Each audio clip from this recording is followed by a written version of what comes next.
اعوذ باللہ من الشیطان الرجیم بسم اللہ الرحمن الرحیم۔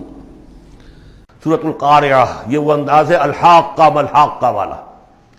بسم اللہ الرحمن الرحیم۔ القارعہ ملقارعہ وما ادراک ملقارعہ، وہ کھڑکھڑانے والی۔ وہ کیا ہے وہ کھڑکھڑانے والی؟ قرع کہتے ہیں دروازے پر آ کر زور زور سے کوئی مکے مار رہا ہے دروازہ کھلوانے کے لیے، کسی نے سنا نہیں ہے مار رہا ہے، قارع قرع یہ ہے۔ القارعہ، جب وہ آئے گی قیامت تو گویا کہ اس پوری دنیا کو کھڑکھڑائے گی۔ ملقارعہ وما ادراک ملقارعہ، یوم یکون الناس کالفراش المبثوث، جس دن انسان ایسے ہوں گے جیسے پتنگے ہوتے ہیں بکھرے ہوئے۔ وتکون الجبال کالعہن المنفوش، اور پہاڑ ایسے ہو جائیں گے جیسے روئی یا اون ہو دھنکی ہوئی۔ فاما من ثقلت موازینہ، تو پھر جن لوگوں کے نیکیوں کے پلڑے بھاری ہوں گے۔ اصل میں دو شکلیں ہیں میزان کی، ایک میزان ہوتی ہے ترازو جس کے دو پلڑے ہیں، ایک ہے سپرنگ بیلنس، وہ ایک ہی پلڑا ہے اس کے اندر، تو وہ تو اس کے اندر جو بھی سپرنگ ہے وہ بتاتا ہے کہ یہ اس کا وزن کتنا ہے۔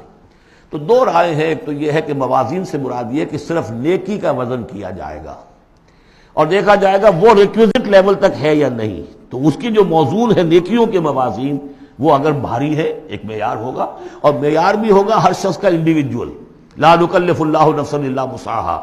اگر اس کے اپنے شاکلہ، اس کے اپنے جینز، اس کے اپنے جو بھی ماحول کے اثرات تھے، ان سب کی رعایت کرنے کے باوجود ایک مطلوبہ مقدار تک نیکی کا عنصر نکل آیا، فاما من ثقلت موازینہ فہو فی عیشۃ راضیہ، وہ ہوگا بڑے عیش کی زندگی میں جس میں اس کے لیے رضا ہی رضا ہے، راضی رہے گا ہمیشہ، جو ہے اس کی زندگی جو ہے خوشی پر ہوگی، خرم۔ واما من خفت موازینہ، جس کے وہ نیکیوں کے پلڑے جو ہے ہلکے ہوئے، فامہ ہاویہ، تو اس کا ٹھکانہ ہے ایک گڑھا۔ وما ادراک ما ہی، اور جانتے وہ گڑھا کیا ہے؟ نار حامیہ، آگ ہے دہکتی ہوئی۔ اللہم اجرنا من النار، یا مجیرو یا مجیرو یا مجیر۔